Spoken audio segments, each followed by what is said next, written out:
Hello, welcome बच्चों party. आप सभी का स्वागत है आज के नए वीडियो में। तो आज हम पढ़ने वाले हैं अध्याय 11, बोले तो अध्याय 11, प्रकृति की अमूल संपदा। तो ठीक है बच्चा पार्टी, हम देखेंगे यहाँ से सही विकल्प चुनिए, बट प्लीज़ बच्चा पार्टी आप उसके पहले प्लीज़ लाइक एंड सब्सक्राइब जरूर करें। अब हम देख रहे हैं प्रश्न क्रमांक 1। प्रश्न क्रमांक 1 क्या कह रहा है कि सुप्रिया ने वन क्षेत्र में देखी गई कई गतिविधियों को सूचीबद्ध किया है। पहला है कागज के लिए पेड़ों को काटना, दूसरा रबर के पेड़ों से लेटेक्स को इकट्ठा करना, लोग गिरे हुए जामुन और मेवे इकट्ठा करते हैं और मवेशी चरते हैं। कौन सी गतिविधि वन क्षेत्र के लिए हानिकारक हो सकती है? तो पहला ऑप्शन है बच्चों दूसरा और तीसरा, बी ऑप्शन है केवल एक, सी ऑप्शन है 1 2 3 4 या फिर डी है केवल 3। तो बच्चों इसका राइट आंसर होगा बी, केवल 1, कागज के लिए पेड़ों को काटना, जो वन क्षेत्र के लिए हानिकारक होगी। अब हम बढ़ते हैं प्रश्न क्रमांक 2 की तरफ।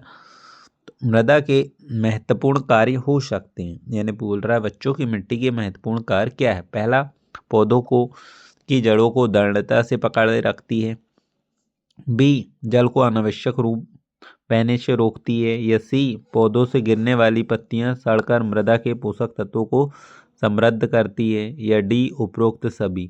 तो बच्चों इसका राइट आंसर होगा डी उपरोक्त सभी। मीन्स जो मिट्टी रहती है वो पौधों की जड़ों को भी पकड़ के रखती हैं और अनावश्यक जल को बहने से भी रोकती हैं, और पौधों की गिरने वाली पत्तियों को सड़ाकर मृदा का पोषक तत्व भी बन जाता है। अब हम देख रहे हैं प्रश्न क्रमांक 3। निम्नलिखित में से कौन सा कथन गलत है? पहला है सभी जीवित प्राणियों को सांस लेने के लिए हवा की आवश्यकता होती है, या दूसरा हम हवा को महसूस कर सकते हैं लेकिन हम इसे देख नहीं सकते, या सी चलती हवा पतंग को उड़ाना संभव बनाती है, या डी हवा हर जगह मौजूद है लेकिन मिट्टी में नहीं।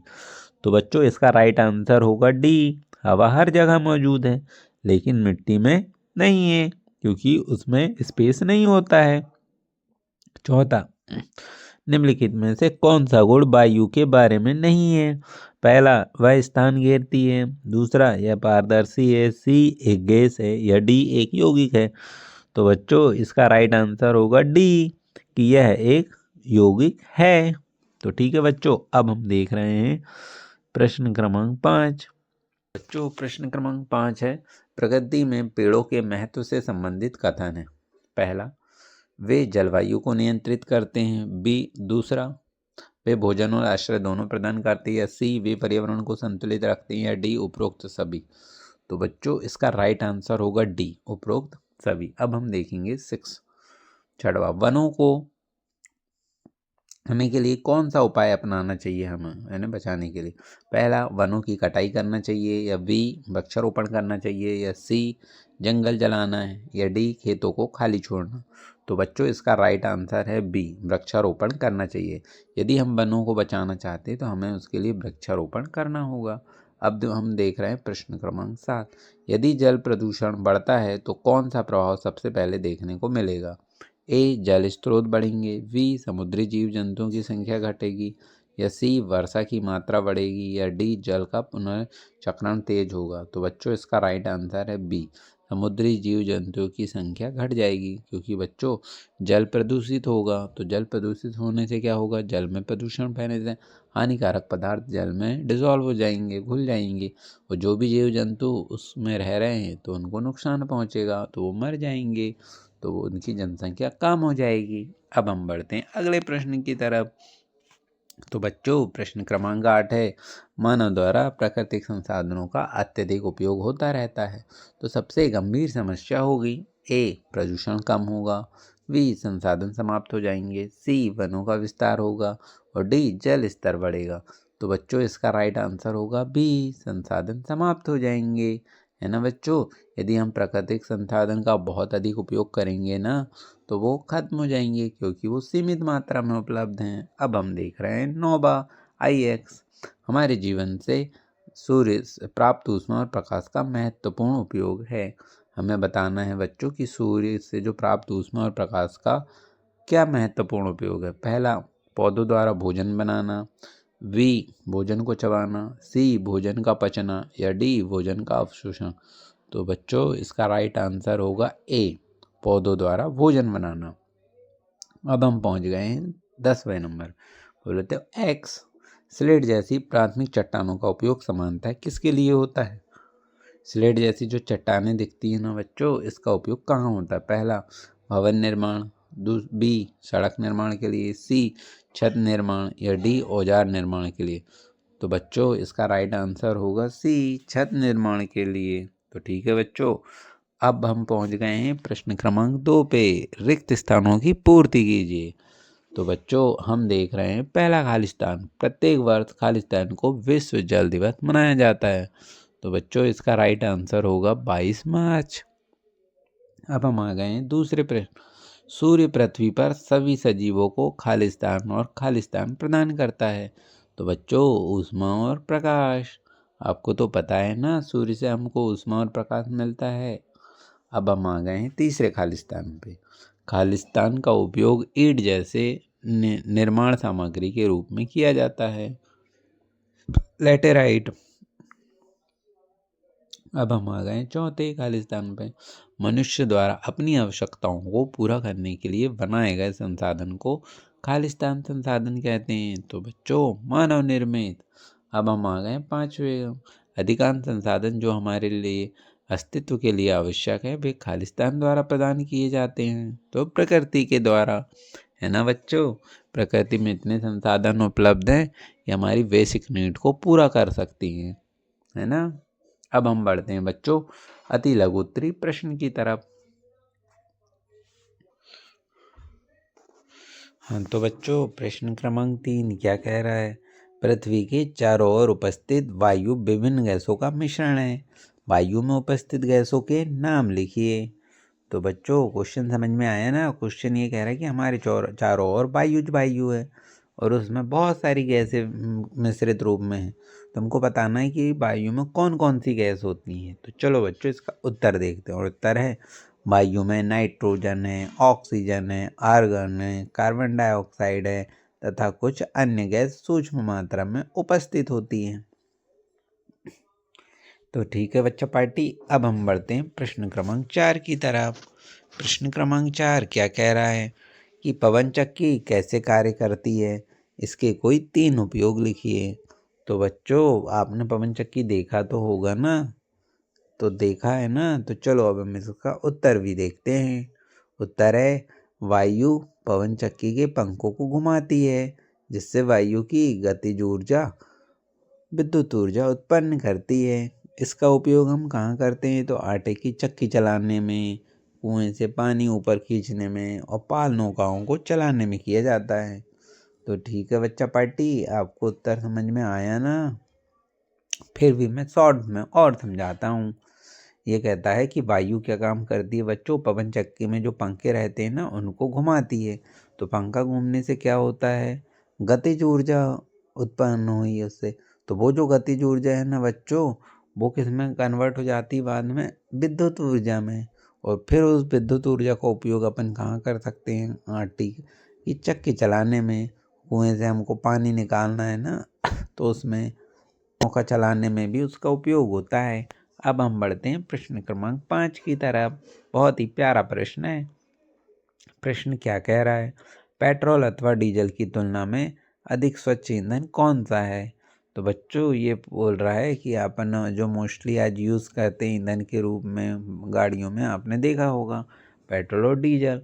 तो बोल रहा है इससे भी अच्छा कौन है? तो चलो बच्चा पार्टी अपन उत्तर देखते हैं। और उत्तर है सीएनजी। सीएनजी का फुल फॉर्म होगा संपीड़ित प्राकृतिक गैस। पेट्रोल अथवा डीजल की तुलना में अधिक स्वच्छ ईंधन है। तो ठीक है बच्चा पार्टी, आपको समझ में आ रहा होगा ना? तो प्लीज़ आप लाइक एंड सब्सक्राइब जरूर करें माय चैनल को। अब हम बढ़ते हैं प्रश्न क्रमांक 6 की तरफ। प्रश्न क्रमांक 6 क्या कह रहा है? निम्नलिखित को नवीनीकरण और अनवीनीकरण संसाधनों के रूप में वर्गीकृत कीजिए। तो बच्चों प्रश्न बोल रहा है कि हमें नवीनीकरण और अनवीनीकरण संसाधनों को वर्गीकृत यानी अलग अलग बताना है कि कौन नवीनीकरण संसाधन है और कौन सा अनवीनीकरण संसाधन है। और हमें ऑप्शन इस प्रकार से दिए हैं। कोयला है, प्राकृतिक गैस है, वन है, खनिज है, वायु है। तो बच्चा पार्टी नवीनीकरण उनको कहते हैं ऐसे संसाधन जो कभी खत्म नहीं हो सकते और जो नेचर में उपलब्ध हैं। अनवीनीकरण जिनको बनने में लाखों करोड़ों साल लग जाते हैं, फिर इसके बाद उनकी मात्रा भी सीमित होती है। यदि वो एक बार ख़त्म हो गए तो फिर उनको बनने में करोड़ों साल लग जाएंगे। तो चलो बच्चा पार्टी, अब हम देखते हैं। उत्तर है, क्रमांक लिखा है, सेकंड कॉलम में नवीनीकरण है और थर्ड कॉलम में अनवीनीकरण संसाधन है। तो बच्चों नवीनीकरण में जाएगा वन और वायु, क्योंकि ये दोनों प्राकृतिक संसाधन हैं और ये हैं हमेशा बनते रहते हैं। और अनवीनीकरण संसाधन इसमें है कोयला है, प्राकृतिक गैस है, खनिज है। ये क्या है बच्चों, बहुत ही सीमित मात्रा में है, तो ये बहुत जल्दी खत्म हो जाएंगे। अब हम बढ़ते हैं प्रश्न क्रमांक 7 की तरफ। बहुत ही मज़ेदार प्रश्न है। प्रश्न क्या है, खनिजों से निकलने वाली धातुओं के नाम लिखिए। ये बोल रहा है कि खनिज से जो धातुएं निकलती हैं उनके नाम बताइए। तो बच्चों हम देख सकते जैसे एल्यूमिनियम है, सोना है, तांबा है, लोहा है, कोबाल्ट है इत्यादि ऐसे खनिज संसाधन है जो धातु निकाली जाती है। तो ठीक है बच्चा पार्टी, आपको समझ में आ रहा है ना। तो अब हम बढ़ते हैं प्रश्न क्रमांक 8 की तरफ। हाँ तो बच्चों अब हम देखेंगे, बहुत ही इनोसेंट और मज़ेदार क्वेश्चन है। और क्वेश्चन क्या है, प्रश्न क्रमांक 8 है, मिट्टी के कणों के बीच का स्थान पौधों की वृद्धि को कैसे सहायता करता है और यह जड़ों को क्या लाभ प्रदान करता है। तो बच्चों क्वेश्चन समझ में आया आपको। क्वेश्चन कह रहा है कि मिट्टी के कणों के बीच में जो स्थान होता है ना, आपको पता होगा। तो उसमें क्या होता है, वो पौधों की वृद्धि के लिए सहायता करता है, वह जड़ों को भी लाभ प्रदान करता है। अब हम इसका बच्चों उत्तर देखते हैं। तो बच्चों आपको पता है कि किसान क्या काम करता है। जब वो फसल लगाना रहता है तो उसके पहले मिट्टी को क्या करता है, वो बखरता है।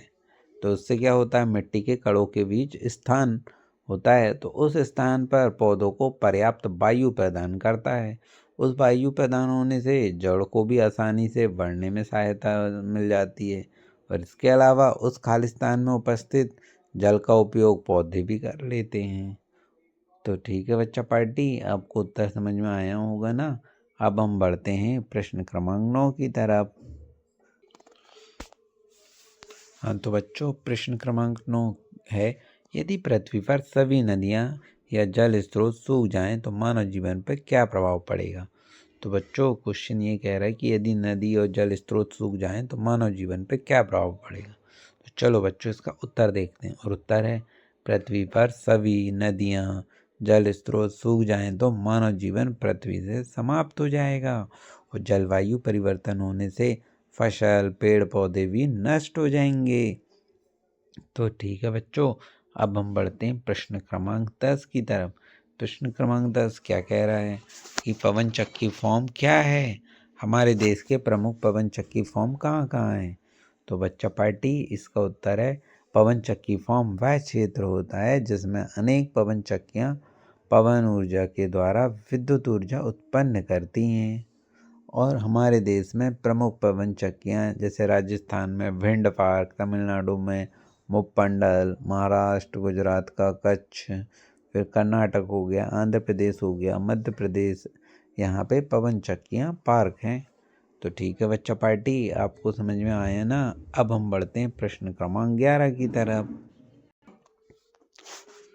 हाँ तो बच्चा पार्टी प्रश्न क्रमांक 11 कह रहा है, यदि प्राकृतिक संसाधनों का अत्यधिक दोहन जारी रहा तो भविष्य में मानव जीवन पर इसका क्या प्रभाव पड़ेगा।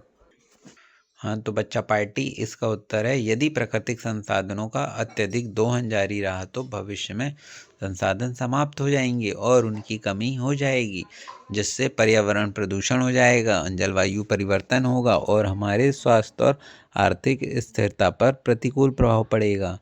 तो बच्चों अब हम आपको इसका उत्तर को एक्सप्लेन करते हैं। और ये कह रहा है, यदि हम प्राकृतिक संसाधन का बहुत अत्यधिक दोहन करेंगे, दोहन मतलब उसके उपयोग, तो उससे क्या होगा, भविष्य में ये संसाधन नष्ट हो जाएंगे, ख़त्म हो जाएंगे या फिर उनकी कमी हो जाएगी। और कमी होने से क्या होगा बच्चों, जब हम इसका उपयोग करेंगे तो पर्यावरण प्रदूषण भी तो होगा ना, और जलवायु में परिवर्तन हो जाएगा फिर, क्योंकि और फिर इससे क्या होगा, प्रदूषण होने से स्वास्थ्य संबंधी बीमारी होगी, और जब ये ख़त्म हो जाएंगे तो आर्थिक यानी इकोनॉमिक कंडीशन बिगड़ जाएगी। तो ठीक है बच्चा पार्टी, आपको उत्तर समझ में आया ना। अब हम बढ़ते हैं प्रश्न क्रमांक 12 की तरफ। प्रश्न क्रमांक 12 क्या कह रहा है, यदि आपके रहवासी क्षेत्र में जल संकट है तो आप क्या क्या उपाय करेंगे। ये बोल रहा है आप जहाँ रहते हो, यदि वहाँ जल संकट की समस्या है, मतलब वहाँ पानी यदि आपको नहीं मिलता, तो आपको क्या क्या उपाय करना चाहिए इसके लिए। तो बच्चों चलो अब अपन इसका उत्तर देखते। उत्तर है पहला, पानी के अनावश्यक दुरुपयोग को रोकने के लिए हमको जागरूकता अभियान चलाना चाहिए। दूसरा, पानी के रिसाव को ठीक करना चाहिए यदि कहीं से पानी रिस रहा है तो। तीसरा, वर्षा जल संचय की योजना बनाएंगे, यानी कि यदि वर्षा का पानी गिरता है तो उसको यूं ही बहने ना दी, हम उसके लिए उसको संचय करें, संचय यानी इकट्ठा करेंगे। ऐसी हमको कोई योजना बनाना पड़ेगा मिलकर। चौथा है, पानी के अपव्यय को रोकने के लिए हमको जरूरी कदम उठाना चाहिए। हाँ तो बच्चा पार्टी, अब हम पहुंच गए हैं प्रश्न क्रमांक 13 पे। प्रश्न क्रमांक 13 क्या कह रहा है, क्या होगा यदि सूर्य कुछ दिनों तक दिखाई ना दे तो। अपने विचार लिखिए। तो बच्चों इसका उत्तर अब हम देखते हैं। सूर्य यदि कुछ दिनों तक दिखाई ना दे तो निम्न प्रभाव पड़ेंगे। पहला, वातावरण में चारों ओर अंधेरा छा जाएगा, तापमान अत्यधिक कम हो जाएगा, पौधों में प्रकाश संश्लेषण न होने के कारण भोजन नहीं बना पाएंगे, और चौथा, मनुष्य सहित सभी जीवों के अस्तित्व पर संकट खड़ा हो जाएगा। तो ठीक है बच्चा पार्टी, अब हम बढ़ते हैं अगले प्रश्न की तरफ। और प्रश्न क्रमांक 14 क्या कह रहा है, जीवाश्म ईंधन के संरक्षण के लिए आप क्या योगदान देंगे। कोई 3 विधियां लिखे। तो बच्चों इसका उत्तर अब हम देखते हैं, और उत्तर है जीवाश्म ईंधन के संरक्षण के लिए हमको निम्न योगदान दे सकते हैं। पहला, हमें सौर ऊर्जा, सौर कुकर और पवन ऊर्जा के विकल्पों की ओर जाना होगा। दूसरा, निजी वाहनों के स्थान पर हमको सार्वजनिक वाहनों का उपयोग करना होगा। और तीसरा, निकट स्थान तक जाने के लिए पैदल या साइकिल से जाना होगा। तो ठीक है बच्चा पार्टी, आपको उत्तर समझ में आया होगा ना। अब हम बढ़ते हैं अगले प्रश्न की तरफ, बट उसके पहले आप प्लीज़ लाइक एंड सब्सक्राइब जरूर करें यदि आपको मेरा चैनल पसंद आ रहा होगा तो। ठीक है बच्चा पार्टी, अब हम आ गए हैं प्रश्न क्रमांक 15 पे। प्रश्न क्रमांक 15 क्या कह रहा है, जीवाश्म ईंधन सीमित होने के कारण हमें किस प्रकार की ऊर्जा के विकल्पों का चयन करना चाहिए। तो चलो बच्चा पार्टी, अब अपन इसका उत्तर देखते हैं। और उत्तर है, जीवाश्म ईंधन सीमित होने के कारण हमें नवीनीकरणीय ऊर्जा स्रोत जैसे कि सौर ऊर्जा, जल ऊर्जा, पवन ऊर्जा आदि विकल्पों का चयन करना चाहिए। तो ठीक है बच्चा पार्टी, आपको उत्तर समझ में आया ना। अब हम देख रहे हैं प्रश्न क्रमांक 5। दैनिक गतिविधि की सूची बनाइए जहां आप प्राकृतिक संसाधनों का प्रयोग करते हैं, और इनका उपयोग कम करने के लिए आप क्या प्रयास करेंगे। हाँ तो बच्चा पार्टी, अब हम इसका उत्तर देखते हैं। और उत्तर है, दैनिक गतिविधियाँ, नहाने में पानी का उपयोग, दूसरा गैस पर खाना बनाना, तीसरा लाइट और पंखे चलाना, चौथा वाहन चलाना, पांचवा कागज का उपयोग। अब हम इसके कम करने के प्रयास देखते। पहला है दिन में प्राकृतिक रोशनी का उपयोग, दूसरा पैदल और साइकिल चलाना, तीसरा कम समय में नहाना और रिसाइकलिंग का प्रयोग, चौथा प्रेशर कुकर पर खाना बनाना। चपाटी, अब हम आ गए हैं प्रश्न क्रमांक 17 पे। प्रश्न क्रमांक 17 क्या कह रहा है कि मिट्टी के घटकों के नाम लिखिए और यह किस प्रकार बनते हैं। तो बच्चों इसका उत्तर है, मिट्टी के मुख्य घटक है खनिज, कण, ह्यूमस और अनेक सूक्ष्म जीव। मृदा निर्माण सूर्य से होता है, जल सजीवों के द्वारा चट्टानों के विघटन से होता है। और बच्चों यह एक अत्यंत लंबी प्रक्रिया है जो हजारों वर्षों में पूर्ण होती है। हाँ तो बच्चा पार्टी, आपको उत्तर समझ में आया ना कि मिट्टी का निर्माण कैसे होता है और मिट्टी में क्या क्या पाया जाता है। तो चलो हम इसको दोबारा अगेन अच्छे से समझ लेते हैं। मिट्टी में पता है छोटे छोटे खनिज कण होते हैं। खनिज कण मतलब यही मैग्नीशियम हो गया, क्लोरीन हो गया, सोडियम हो गया, आयरन हो गया, कैल्शियम हो गया, ऐसे। और ह्यूमस होते हैं, ह्यूमस यानी वही जो मिट्टी को उपजाऊ बनाने में हेल्प करते हैं। और बहुत ही छोटे छोटे सूक्ष्म जीव जिनको अपन खुली आंखों से नहीं देख सकते हैं। और पता है ऐसी मिट्टी का निर्माण कैसे होता है? तो पता है, सूर्य से होता है। सूर्य क्या काम करता है गर्मियों के समय में या फिर दिन के टाइम में? चट्टान पे सूर्य की रोशनी पड़ती है, तो उससे क्या हो जाता है, चट्टान का तापमान बढ़ जाता है। तो चट्टान का तापमान बढ़ने से क्या हो जाएगा बच्चों, चट्टानें चटक जाएंगी। फिर इसके बाद बच्चों बारिश के समय में जल उन चट्टानों में भर जाएगा। फिर क्या होगा बच्चों, जल भरने से जब वेपराइजेशन होगा तो वेपराइजेशन और भरने के कारण वहाँ पे या फिर पानी जब उपस्थित रहेगा तो वहाँ पे छोटे छोटे पेड़ पौधे उग जाएंगे, तो उनकी जड़ें फिर और अंदर तक जाएंगी, तो वो चट्टानों को और क्रैक्स जनरेट करेंगी। तो समझ में आया ना बच्चों? और कई बार हमारी जो दायरा घटनाएं रहती हैं, इनके कारण भी चट्टानें विघटित हो जाएंगी। और ये कोई एक दिन में नहीं होता बच्चा पार्टी, इसके लिए करोड़ों साल भी बोल सकते हो या लाखों या बोल सकते हो साल लग जाते हैं, तब मिट्टी का निर्माण होता है। तो ठीक है बच्चा पार्टी, आपको उत्तर समझ में आया ना? अब हम बढ़ते हैं अगले प्रश्न की तरफ। प्रश्न क्या कह रहा है? प्रश्न क्रमांक 18, नवीनीकरण और अनवीनीकरण संसाधनों में उदाहरण सहित अंतर लिखिए।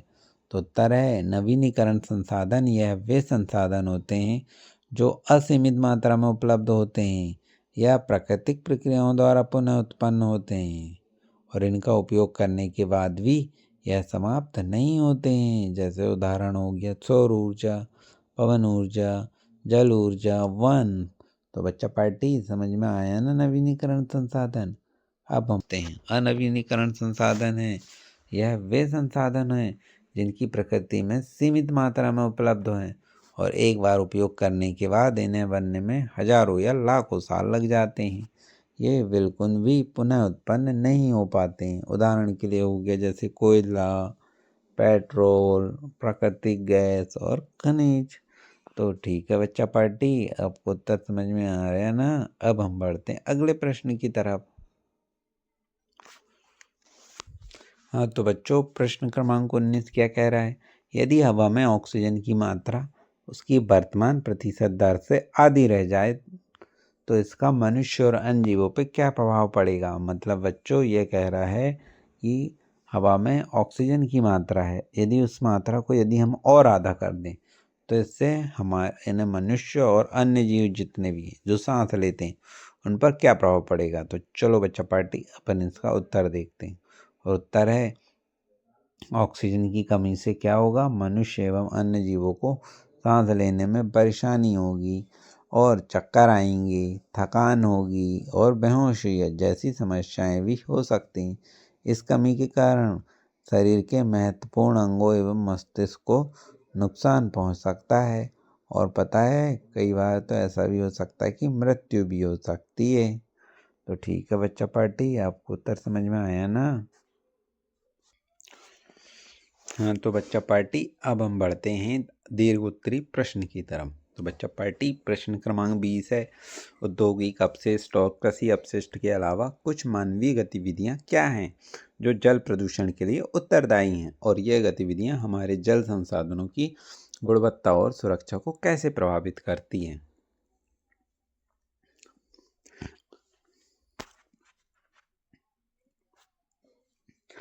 तो ठीक है बच्चा पार्टी, अब हम इसका उत्तर देखते हैं। और उत्तर है, औद्योगिक एवं कृषि अपशिष्ट के अतिरिक्त भी अनेक मानवीय गतिविधियां हैं, जैसे मानव मल, घरेलू अपशिष्ट, अपमार्जकों तथा प्लास्टिक कचरा का भी सीधे ही जल स्रोत में प्रवाहित करना जल प्रदूषण के लिए उत्तरदायी है।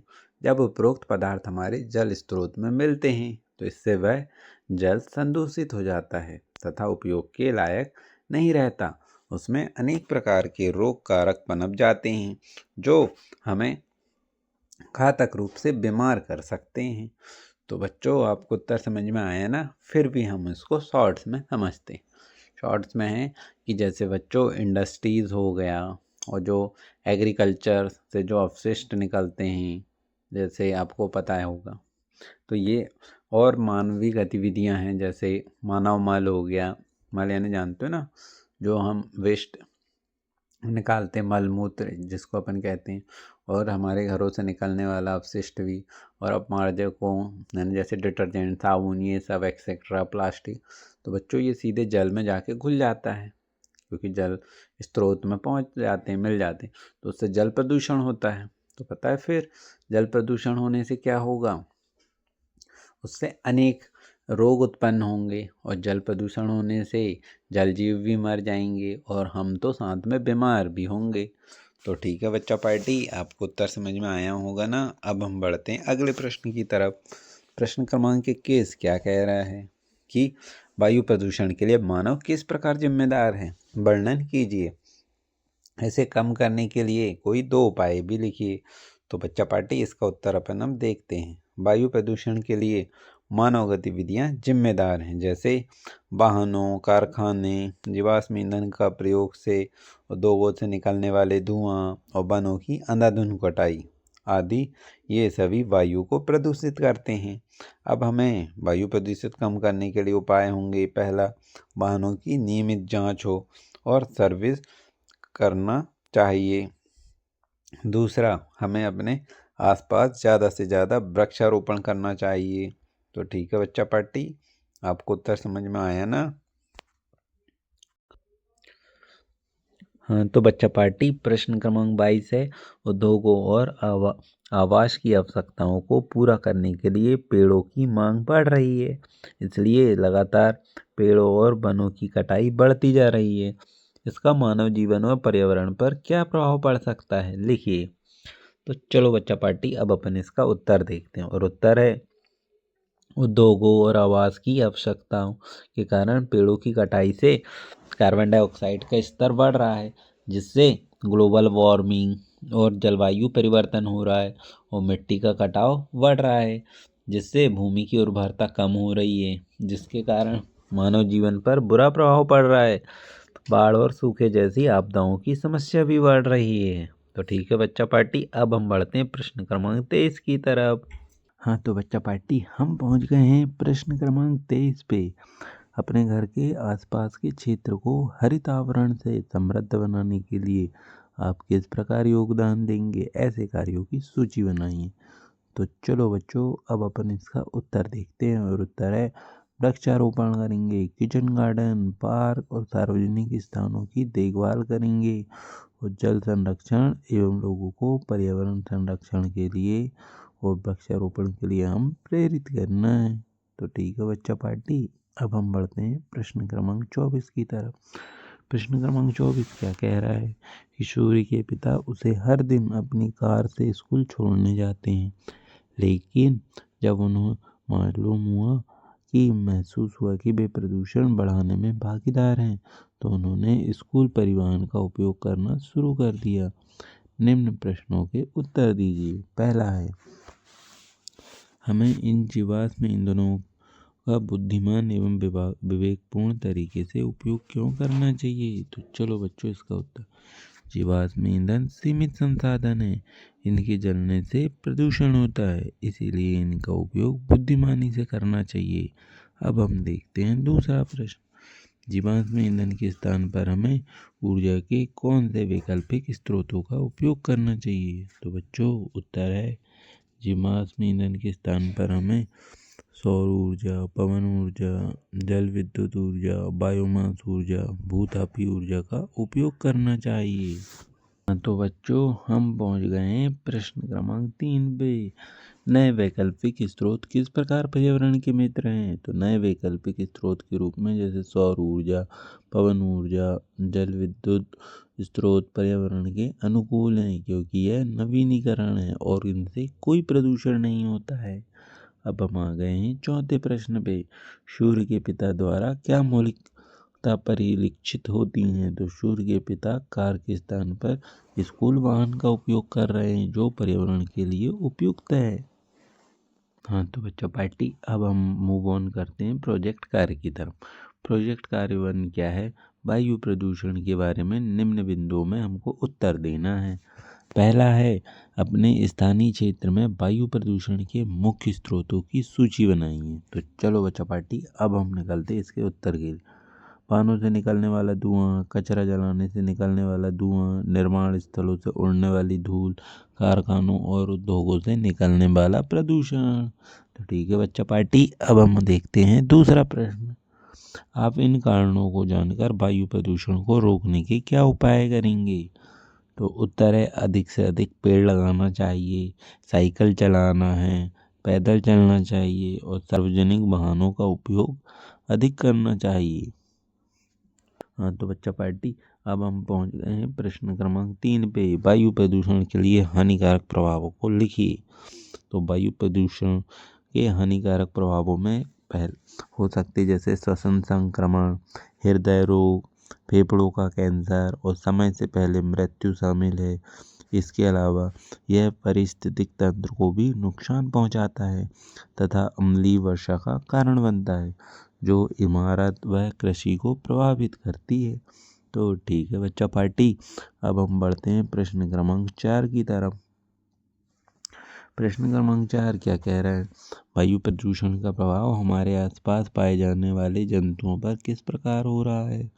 तो चलो बच्चा पार्टी, हम इसका उत्तर देखते हैं। उत्तर है वायु प्रदूषण हमारे आसपास के जानवरों के लिए विभिन्न प्रकार के नकारात्मक प्रभाव डालता है, जिसमें श्वसन संबंधी समस्याएं हैं, प्रजनन क्षमता में कमी, शारीरिक तनाव, प्रतिरक्षा प्रणाली का कमजोर होना तथा गंभीर मामलों में मृत्यु शामिल है। वायु प्रदूषण के कारण परागकणों पर असर पड़ता है, जिससे मधुमक्खियां भोजन खोजने में भ्रमित हो जाती हैं। तो ठीक है बच्चा पार्टी, अब हम बढ़ते हैं अगले प्रोजेक्ट कार्य 2 के लिए। प्रोजेक्ट कार्य 2 की तरफ। हाँ तो बच्चा पार्टी, हम पहुंच गए हैं प्रोजेक्ट कार्य 2 पे। मान लीजिए आप एक इको क्लब मॉनिटर हैं। आपने शिक्षक की सहायता से अपने विद्यालय में वृक्षारोपण अभियान कीजिए। इस गतिविधि के आयोजन के लिए आवश्यक चरणों की सूची बनाइए और लगाए गए वृक्षों के नाम और उनके महत्व को सूचीबद्ध करते हुए रिपोर्ट तैयार कीजिए। तो चलो बच्चा पार्टी, अब हम इसका उत्तर देखते हैं। उत्तर है मैं एक इको क्लब मॉनिटर के रूप में अपने शिक्षक की सहायता से विद्यालय में वृक्षारोपण अभियान का आयोजन कर रहा हूँ। इसके लिए मैं निम्न चरणों की सूची बनाई है। पहला, वृक्षारोपण अभियान के आयोजन के लिए आवश्यक चरण। पहला है अभियान की तिथि और समय तय करना। दूसरा, विद्यालय प्रबंधन से अनुमति लेना। तीसरा, अभियान के लिए छात्रों की एक टीम बनाना। चौथा, पौधों की व्यवस्था करना। और पांचवा, गड्ढे खोदने के लिए उपकरण इकट्ठा करना। छठवां, छात्रों को वृक्षारोपण का तरीका समझाना। सातवां, वृक्षारोपण करना और उनके नाम की पट्टिकाएं लगाना। आठवां, पेड़ों की नियमित देखभाल और जल देना तय करना। 9वां, रिपोर्ट तैयार करना। अब हम इसके बाद देखते हैं कि लगाए गए वृक्षों के नाम और उनका महत्व। बच्चों, जैसे पहला पेड़ है पीपल। ये हमें दिन रात ऑक्सीजन देने वाला वृक्ष है। नीम वायु को शुद्ध करता है और आयुर्वेदिक औषधि के रूप में उपयोगी है। तीसरा, आंवला, यह स्वास्थ्यवर्धक फल देने वाला वृक्ष है जिससे विटामिन सी प्राप्त होता है। गुलमोहर सुंदरता बढ़ाता है और छाया भी देता है। अशोक सुंदरता के साथ मानसिक शांति भी प्रदान करता है। तो ठीक है बच्चा पार्टी, आपका यह चैप्टर यहाँ पे कंप्लीट हुआ। अब हम आपको मिलेंगे नेक्स्ट वीडियो में, बट प्लीज़ उसके पहले आप लाइक एंड सब्सक्राइब ज़रूर करें।